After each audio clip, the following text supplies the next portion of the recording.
Bonjour.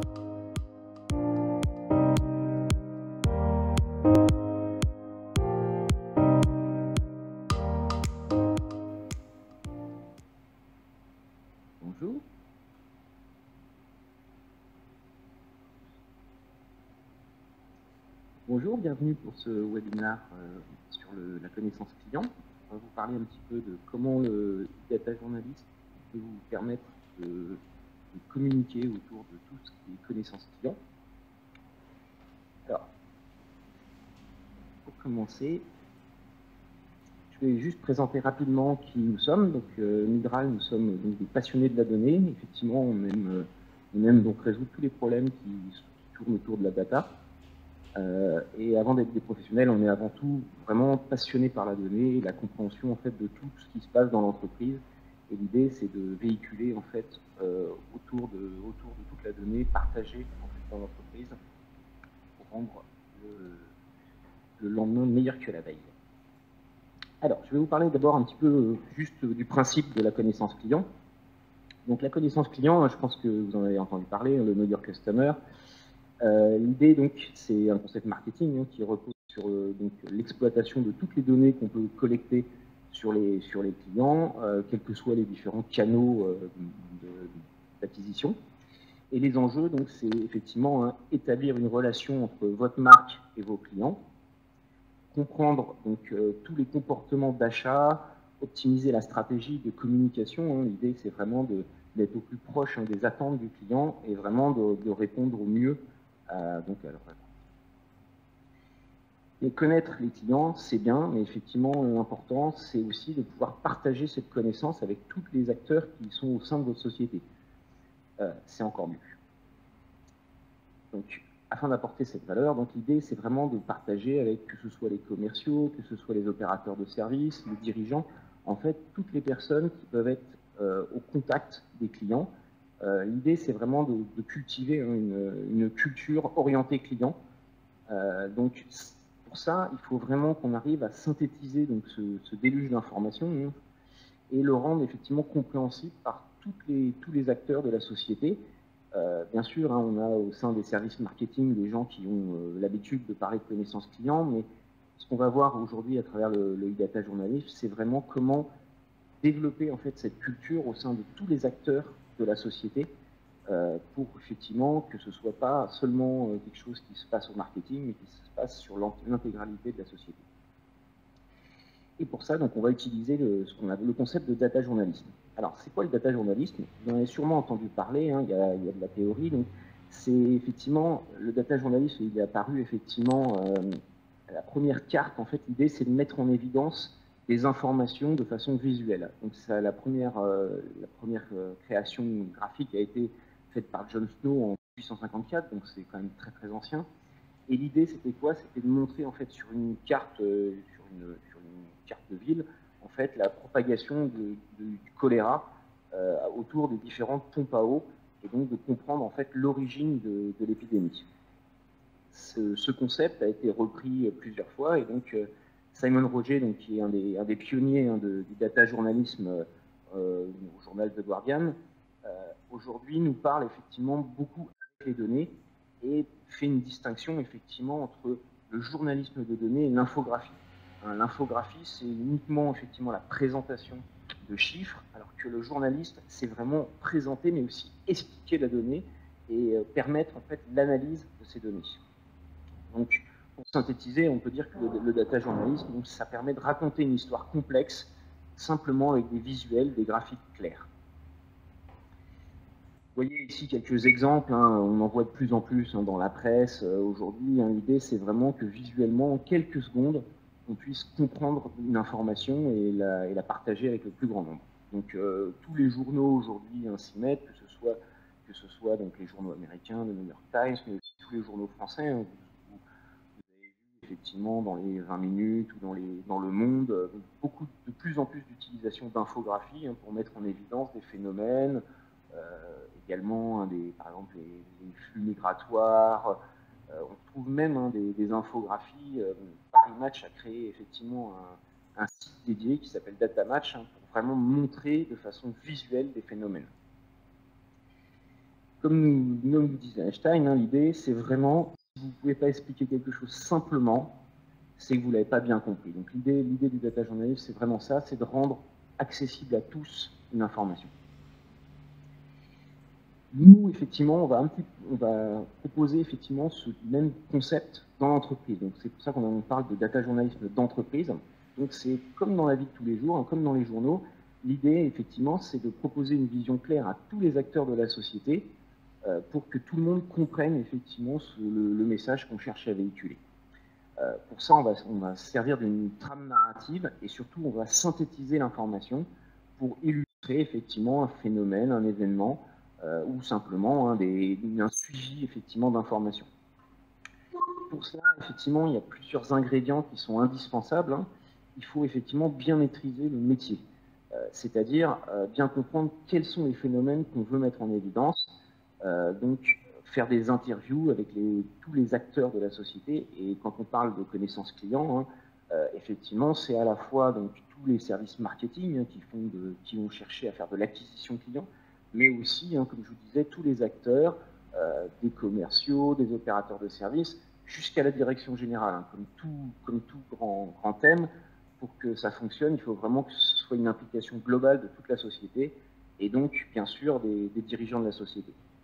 Il faut aussi, bien sûr, connaître et comprendre les données donc, qui retracent effectivement le process d'acquisition, les différents segments clients et le rendre accessible à tout le monde. Donc pour ça, c'est vraiment un fort esprit de synthèse qui est nécessaire donc pour synthétiser le phénomène, le scénariser et le rendre lisible et compréhensible en un coup d'œil par n'importe qui.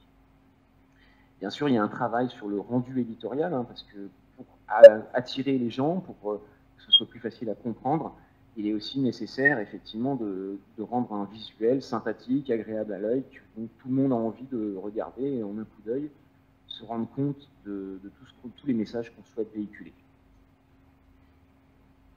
Donc pour ça, on va effectivement avoir 5 étapes en fait pour créer un data journal d'entreprise. Donc l'idée, c'est effectivement dans la première étape, c'est de pouvoir vraiment analyser de quoi on dispose comme données. Alors c'est bien sûr hein, sur la connaissance client, ça dépend de vos canaux, de la possibilité en fait que vous avez d'acquérir des informations sur votre client. Et la première étape, ça va vraiment être de comprendre et de regarder ce dont on a à votre disposition. Ensuite, on va créer des visualisations, c'est-à-dire des graphiques qui vont mettre en évidence une information, un KPI, qui vont pousser en fait de l'information, focuser, en fait, je dirais, concentrer sur une information bien précise. On va créer donc, ce qu'on appelle un storyboard, c'est-à-dire on va vraiment réaliser cette information de manière à avoir un fil conducteur qui va nous emmener, en fait, qui va emmener le lecteur dans une information, généralement en partant d'un phénomène assez général, pour aller focuser sur quelque chose de plus précis et de voir, par exemple, on va voir dans le détail, les différents canaux d'acquisition, les différents segments clients et le rapport qu'ils ont à la consommation et à l'achat. Une fois qu'on a construit ce storyboard, effectivement, on va construire notre trame narrative, c'est-à-dire on va choisir un univers graphique, on va créer des éléments graphiques, tout ça pour scénariser un petit peu notre information et la rendre bien sûr visuellement attractive et compréhensible. Pour ça, on va utiliser des techniques, par exemple, on va choisir des visuels qui représentent différents segments de clients, plutôt que de mettre des textes à rallonge et éviter d'avoir effectivement beaucoup de lecture, mais d'avoir une information très visuelle et très pertinente. Et la dernière étape, bien sûr, c'est qu'on va utiliser donc cette trame narrative, on va mettre nos visualisations à l'intérieur pour créer, vraiment finaliser notre data journal. Donc, comme je vous le disais, hein, on va mettre ça en application. Je vais vous montrer dans une petite démonstration comment effectivement on peut créer un data journal qui explique comment véhiculer l'information, d'où proviennent nos clients et bien sûr ce qu'ils consomment. Et surtout, l'idée c'est vraiment encore une fois de le partager avec un plus grand nombre et pas seulement que ce soit des indicateurs manipulés par un service d'experts avec des tableaux, mais de rendre vraiment ça visuel et accessible à toute l'entreprise. Donc comme je vous disais, hein, la première phase c'est vraiment d'analyser ces données, les grandes familles d'informations. dont on dispose. Alors là, on a pris un petit exemple concret, hein, qui est effectivement une société de vente de vélos en ligne qui dispose de différentes informations. Hein. On a forcément plusieurs canaux d'acquisition, donc on a des informations plus ou moins complètes en fonction de ces canaux d'acquisition. On a des gens qui vont acheter effectivement des produits directement dans les magasins, donc là on va avoir une information relativement réduite. Et puis on va avoir d'un autre côté des gens qui commandent sur Internet, donc qui passent par des formulaires, et en saisissant tous ces formulaires, eh ben, on va collecter tout un tas d'informations. Donc, dans notre cas, bien sûr, on a des informations sur la personne, bien sûr, le nom, l'âge, le sexe, etc. On va aussi avoir tout un tas d'informations sur la contactabilité. C'est quelque chose de vraiment très très important dans la connaissance client, c'est de savoir un petit peu comment je peux contacter mes clients et quelles sont mes données qui sont entre guillemets propres, c'est-à-dire les informations dont je dispose, par exemple l'adresse postale, le numéro de téléphone, l'adresse mail. Et on va avoir aussi un gros travail là-dessus de data quality, hein, c'est-à-dire de qualité de données, puisque bien sûr, il va falloir en préalable analyser est-ce que mes informations sont correctes. Bien sûr, vous avez tous rempli des formulaires en ligne sur Internet, et bien souvent, effectivement, on a des choses hein, qui sont saisies un petit peu n'importe quoi. Il va falloir faire un certain tri là-dedans, et surtout, l'idée, c'est vraiment de pouvoir suivre dans le temps aussi la qualité de cette information. On va avoir ensuite des opérateurs hein, qui vont contacter les clients, qui vont essayer d'améliorer cette qualité d'information. Et pour ça, c'est vraiment important de savoir de quoi je dispose aujourd'hui. Est-ce que je dispose d'une base de contact propre et saine, de numéros de téléphone corrects, ou est-ce que je dispose de choses qui ont été saisies n'importe quoi. Ensuite, on va avoir des informations sur les canaux d'acquisition. Vous savez, dans le marketing, on a aujourd'hui plusieurs canaux. Hein. On peut avoir effectivement acquérir des clients via de la publicité, via du direct, c'est-à-dire des gens qui viennent directement acheter dans le magasin. On va pouvoir faire des campagnes d'emailing. Et puis, on a tout ce qui est aujourd'hui un petit peu plus marketing digital, notamment qui est lié à tout ce qui est référencement naturel, hein, le SEO, donc tout ce qui est effectivement les différents tags, les différentes optimisations qu'on va pouvoir faire à l'intérieur des sites pour effectivement avoir une information et ramener en fait des clients sur notre site. On va avoir aussi du référencement externe, hein, c'est-à-dire des achats de liens. Et puis, bien sûr, hein, le grand canal qui est très à la mode, c'est effectivement tout ce qui est réseaux sociaux, hein, donc à travers les LinkedIn, les Facebook, les Twitter et autres. Ça, c'est effectivement quelque chose qui est très important parce qu'on va voir qu'effectivement, en fonction des différents canaux d'acquisition, les clients n'ont pas forcément les mêmes comportements et on va chercher à effectivement cibler notre communication par rapport à ces types de clientèle. Un des grands axes aussi de la connaissance client, c'est effectivement tout ce qui s'appelle la segmentation client. Donc la segmentation client, c'est quoi? C'est effectivement, vous avez peut-être entendu parler de machine learning, d'analyse prédictive. C'est quoi? C'est effectivement de rentrer différents critères d'analyse, donc ces fameuses informations de contact, d'achat, hein, pour essayer de segmenter les clients et de créer des grandes familles pour lesquelles on va s'adresser légèrement différemment. Par exemple, on a des acheteurs compulsifs sur le net qui ne vont pas avoir le même comportement que des gens qui vont se déplacer en magasin et aller acheter. On peut avoir une communication générale de la société, mais l'idée, c'est vraiment de cibler et d'être au plus proche des clients et au plus proche de leurs attentes. Toutes les personnes n'ont pas les mêmes envies. Il y a des gens qui vont aller chercher des prix, par exemple. Il y a des gens qui vont plus chercher de la commodité, c'est-à-dire tout simplement la facilité de clic, d'achat, la facilité de livraison aussi, qui est très importante hein, pour beaucoup d'acheteurs. Les différents segments, on va les adresser de manière différente. Donc effectivement, hein, dans les grandes lignes de la théorie de la segmentation, hein, on peut, dans notre exemple, on a segmenté en 6 catégories. Effectivement, tout ce qui les demandeurs de commodité, donc ce sont vraiment les gens, comme je vous disais, qui recherchent une livraison rapide, simple d'emploi, un site très, très épuré où on va avoir quelques clics pour faire nos achats très rapidement. On va avoir des gens qui sont vraiment ce qu'on appelle des acheteurs de marque. Hein, c'est des gens qui sont vraiment attachés à l'image de la marque. Hein. Il y a beaucoup d'exemples, hein, notamment quand on parle d'Apple ou de marques comme ça. Effectivement, il y a beaucoup de gens qui, de toute façon, avant même d'avoir testé ou utiliser le produit veulent l'acquérir. On a des gens, effectivement, qui vont être plus décontractés, qui vont chercher des achats plus simplifiés, sans, effectivement, forcément faire beaucoup de recherches préalables, de comparaison. On va avoir des gens qui sont en recherche de relations, c'est-à-dire qu'il va falloir aller les chercher, justement, sur tout ce qui est réseaux sociaux, pour, effectivement, essayer de les emmener dans des groupes et les ramener, effectivement, vers notre site ou vers notre marque.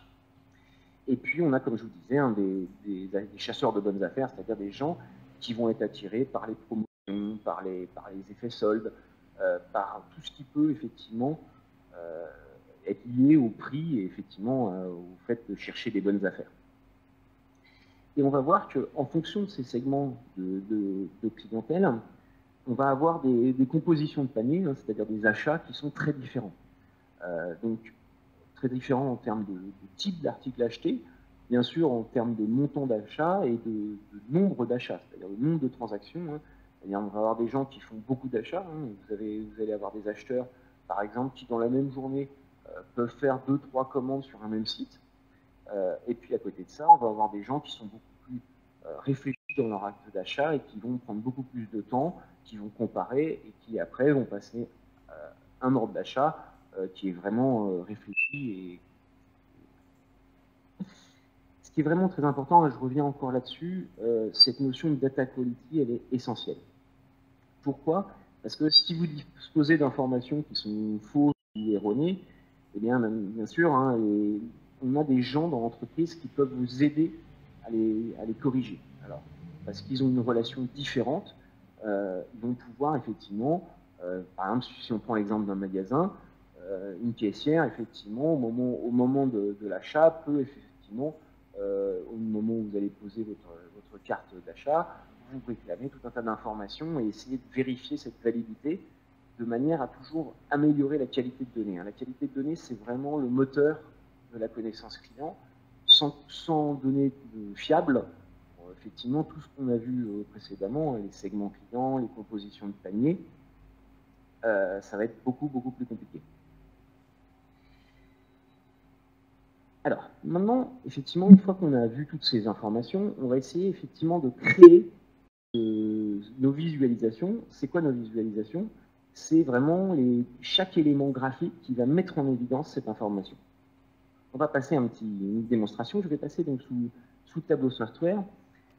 Juste pour que vous sachiez ce que c'est, Tableau Software, c'est un logiciel qui permet donc de créer des visualisations branchées sur des données. Donc ça peut être branché sur toute nature de données, hein, puisque c'est un logiciel qui permet de se connecter à différentes bases de données, à des fichiers Excel, à toutes sortes d'éléments graphiques, toutes sortes de sources de données pour créer des visualisations. Et un petit peu à la manière d'Excel, hein, on va pouvoir créer des champs calculés, c'est-à-dire des formules hein, qui vont utiliser ces données pour mettre en évidence tel ou tel indicateur. Donc, dans l'idée de notre data journal, on va commencer par des choses très simples qui sont effectivement dont le but est juste de mettre en évidence hein, des informations basiques, puis on va rentrer de plus en plus dans le détail pour effectivement montrer le comportement et emmener notre lecteur à lire notre data journal, c'est-à-dire si on commence par des informations trop complexes, on risque d'avoir un rejet en fait à la lecture. Donc l'idée, c'est vraiment de commencer par des indicateurs basiques. Les indicateurs basiques, ça va être par exemple le nombre de clients. Donc on va faire ça. On va effectivement utiliser donc un petit champ calculé, hein, tout simplement, je vais vous montrer, qui est simplement un comptage de nombre de clients. Donc dans tous les systèmes du monde, effectivement, j'ai un numéro de client, on va dire, un identifiant client. Et je vais simplement, effectivement, via la création d'un petit champ calculé, faire un comptage de nombre de clients distincts. Simplement en double-cliquant dessus, je vais avoir effectivement mon nombre de clients total dont je possède dans ma base de données. En l'occurrence, hein, donc là, j'ai 19 119 clients. Mais maintenant, je vais le rendre un peu visuel, je vais le mettre en forme pour le préparer en fait à mon data journal. Pour cette introduction, on va juste faire une chose très simple, c'est-à-dire je vais utiliser simplement un KPI numéraire, hein, un chiffre, mais qu'on va mettre de façon un petit peu graphique, un petit peu jolie. comment on va faire ça? Je vais passer dans un mode simplement un chiffre, hein, vous voyez, donc là j'ai mes 19 000 clients, et puis je vais enrober un petit peu ce visuel, donc je vais l'agrandir déjà, et puis je vais le rendre un petit peu plus joli, et ça j'ai un premier travail effectivement par rapport à ça, qui va être simplement de choisir hein, tout simplement la taille, la police, la couleur de mon visuel. On va le voir un petit peu plus loin, mais effectivement, c'est très important de jouer sur des polices pour mettre en évidence ces informations. Donc là, je vais choisir une police qui a un look un petit peu sympathique, pour effectivement ne pas être dans les traditionnels Arial ou Calibri. Je vais simplement mettre le nombre de clients. Hein, donc là, j'ai une petite formule hein, qui va me dire simplement, je récupère le nombre de clients, j'affiche client derrière, et puis je vais le mettre en couleur. Et effectivement, je vais avoir mon nombre de clients écrit de façon un petit peu sympathique. Ça va être beaucoup plus joli. On va choisir un fond qui met un peu plus en relief, effectivement, cette information. Donc, on va formater ce champ. Donc, vous voyez, dans le tableau, c'est très simple. Hein, ça fonctionne exactement comme on pourrait avoir dans Excel. On a du formatage, on peut choisir le fond, la couleur, la forme, etc. C'est vraiment des choses qui sont très, très simples. Et là, je vais mettre un petit fond noir pour rendre mon visuel un petit peu plus attrayant. Et vous voyez que tout de suite, j'ai effectivement un premier KPI que je vais pouvoir après placer sur un tableau de bord. L'idée, c'est vraiment ça de mon data journal, c'est qu'on va créer toutes ces visualisations et après, on les mettra en forme dans un data journal plus complet. Je vais créer une deuxième visualisation. L'idée, c'est que je vais essayer maintenant de représenter l'évolution en fait, de mon nombre de clients à travers le temps. Pour ça, effectivement, je vais choisir donc les dates de commande, et puis je vais prendre toujours mon nombre de clients et je vais le représenter sous forme de graphique par R, c'est-à-dire de graphique en zone, pour voir l'évolution. Ce qui est très pratique dans le tableau de software, c'est effectivement la possibilité, à partir d'une date, de choisir le pas de temps qu'on souhaite, c'est-à-dire, là, vous voyez, il m'a automatiquement positionné à la maille de l'année, et je vais pouvoir descendre au trimestre ou au mois. Ensuite, on va mettre un petit peu ça en forme, c'est-à-dire, toujours pareil, je vais retirer un petit peu, hein, souvent on dit dans les visuels, hein, moins on en a, plus c'est joli. Donc effectivement, je vais retirer un petit peu tout ce qui est quadrillage, tout ce qui est ligne, etc. pour appuyer un petit peu mon visuel. Donc je vais retirer effectivement tout ce qui est les grilles, les trames, etc. pour laisser vraiment uniquement la place à mon visuel. Hop, et voilà.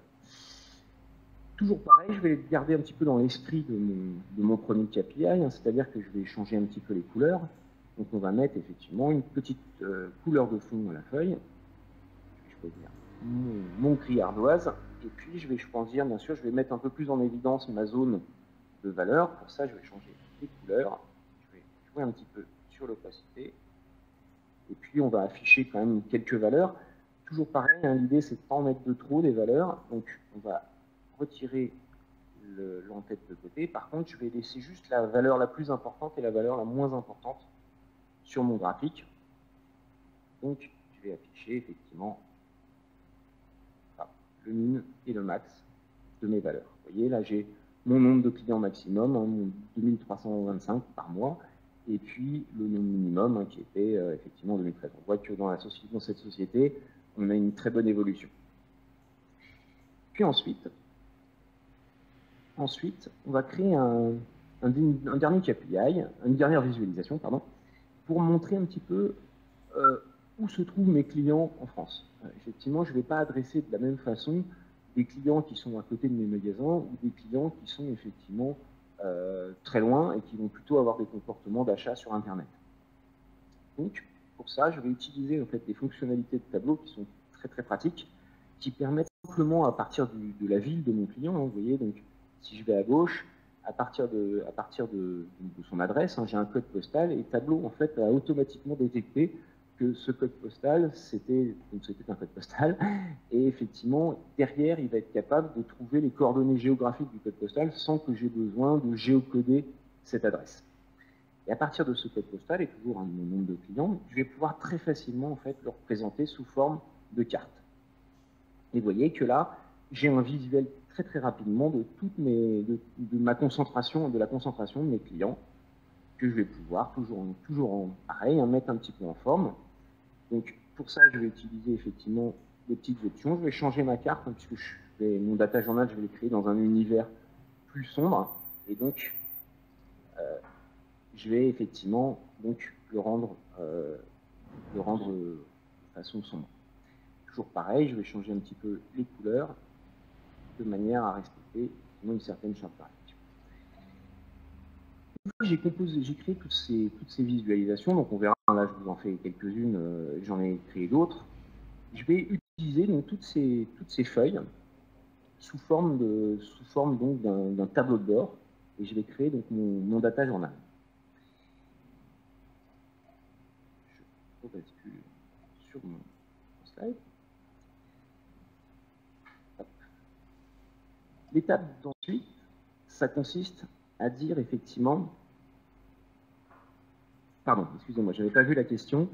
C'est un import en CSV, oui. Alors, comme je vous disais, dans Tableau, on peut effectivement importer du CSV, du fichier Excel, mais on peut aussi se connecter directement à une base de données, si vous avez un système d'information chez vous, voire même faire effectivement voire même faire une composition des deux, c'est-à-dire partir d'une brique d'information sous forme de base de données, puis la compléter avec des fichiers Excel ou des fichiers CSV dont vous disposerez. La troisième étape, c'est effectivement de construire le storyboard. Donc le storyboard, c'est quoi? C'est de faire le fil conducteur en fait qui va toutes ces informations et me dire comment je vais les disposer et comment je vais créer effectivement ce data journal. Donc vous voyez, là j'ai dessiné un petit storyboard. On va toujours commencer par des informations les plus simples, c'est-à-dire le nombre de clients. On va commencer donc juste par l'évolution et le nombre de clients, parce que les deux KPI qu'on a réalisés tout à l'heure. Je vais mettre une petite pyramide des âges pour effectivement visualiser de façon concrète la répartition de mes clients, hommes, femmes et par tranche d'âge. Ensuite, comme je vous disais, une des choses essentielles, je vais faire quelques indicateurs sur la qualité de données, c'est-à-dire est-ce que ma base de données est bien renseignée en termes de mail, en termes d'adresse postale, etc. Puis après, on va aller voir un petit peu les canaux d'acquisition, la répartition géographique des clients. On va descendre jusqu'à la segmentation client, puis on fera un petit focus sur effectivement les paniers, les montants de paniers, et puis la composition de ces paniers, en utilisant toujours des visuels très graphiques.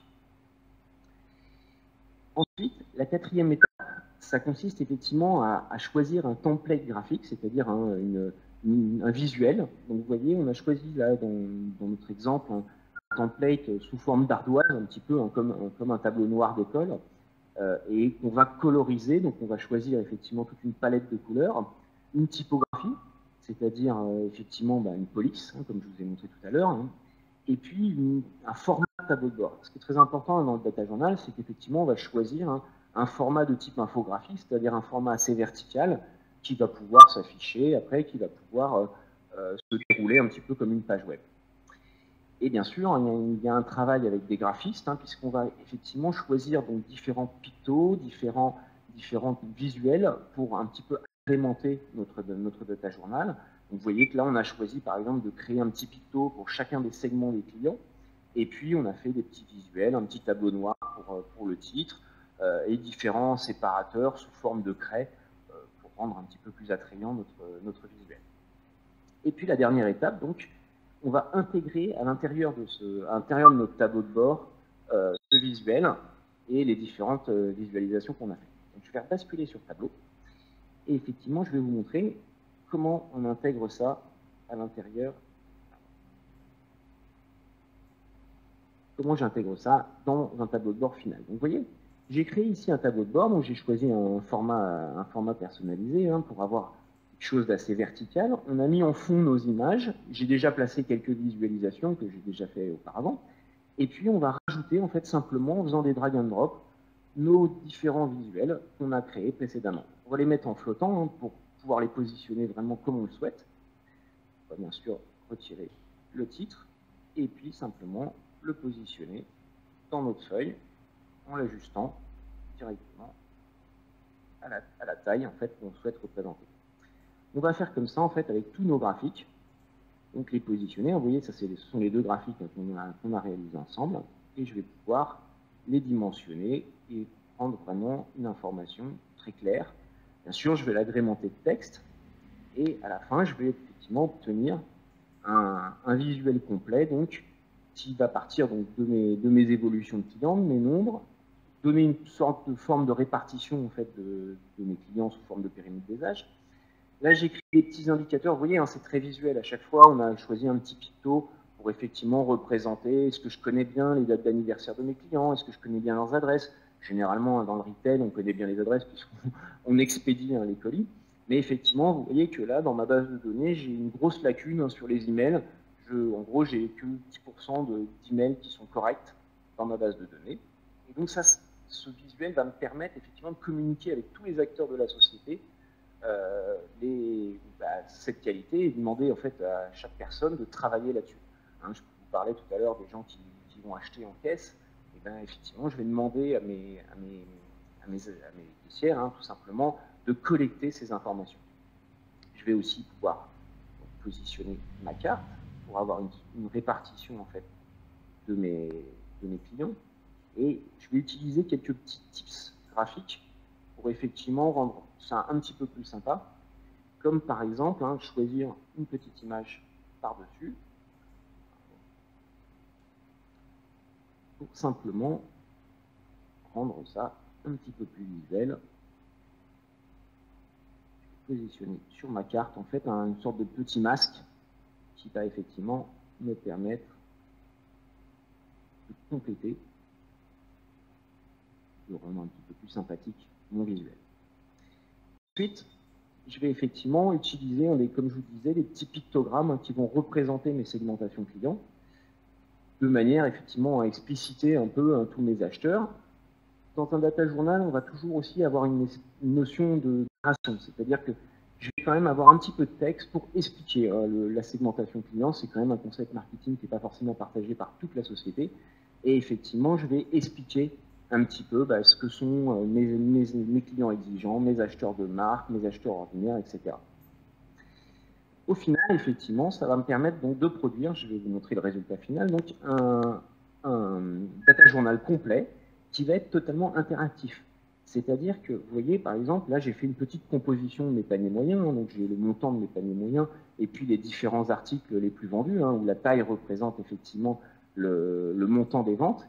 Et vous voyez que simplement en cliquant sur un type de segment, je vais pouvoir en fait tout s'ajuster. C'est-à-dire que quand je vais cliquer sur un segment, je vois directement en fait le montant de mon panier moyen, et vous voyez la composition qui est très très différente d'un segment à l'autre, la composition de mes achats qui peut être très très différente. Donc voilà comment on va pouvoir effectivement partager de façon très visuelle cette information au sein de la société.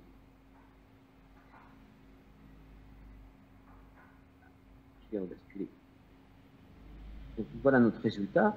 C'est des choses hein, qu'on peut effectivement partager en mode web sur un serveur, mais on va pouvoir également l'imprimer. Moi, j'ai beaucoup de clients qui effectivement partager cette information au sein de la société en font des éditions et vont l'accrocher à la machine à café ou dans différents couloirs de la société pour effectivement partager cette information avec le plus grand nombre.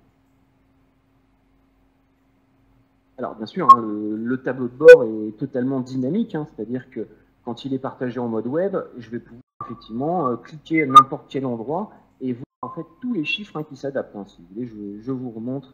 Vous voyez, quand j'ai choisi un segment de clients, les acheteurs de marque, si je remonte, hein, j'ai le nombre de clients qui s'ajuste automatiquement. C'est-à-dire que sur mes 19 000 clients, j'avais 5 736 clients qui ont été catégorisés comme acheteurs de marque.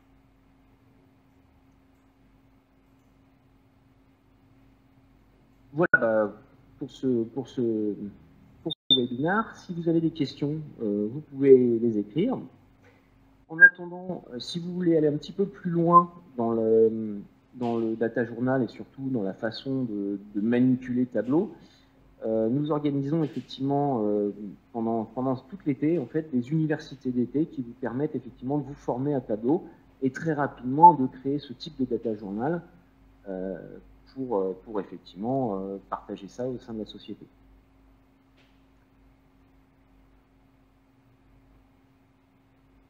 Oui, donc effectivement, hein, par rapport à la data quality, on a différentes possibilités effectivement d'analyser ça, hein.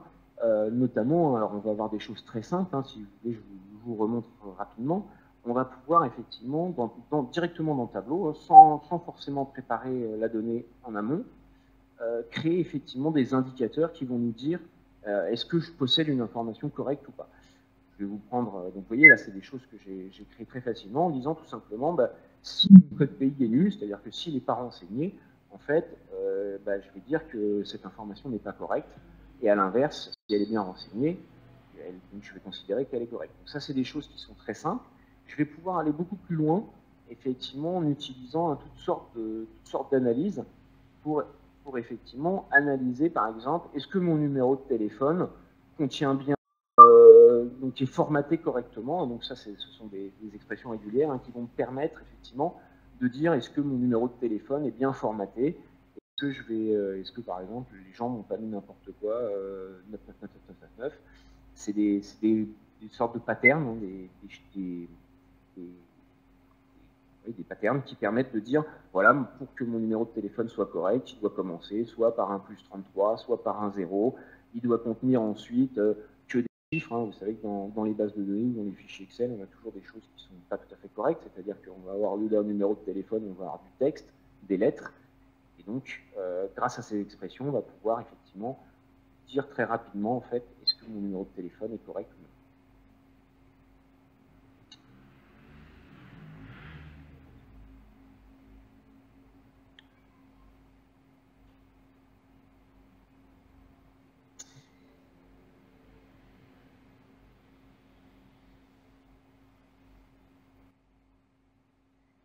Eh bien, merci. Écoutez, je vous donne rendez-vous pour nos universités si vous voulez approfondir un petit peu plus l'utilisation de Tableau. Et nous organisons régulièrement des webinars. Pendant l'été, donc il y en aura moins, il y en aura des prochains à la rentrée. Donc n'hésitez pas, et effectivement, véhiculer, l'idée c'est vraiment de véhiculer la donnée au sein de votre entreprise et de pouvoir partager ça et de ne pas garder ça entre experts de la data, mais vraiment de pouvoir partager avec le plus grand nombre. Merci à tous.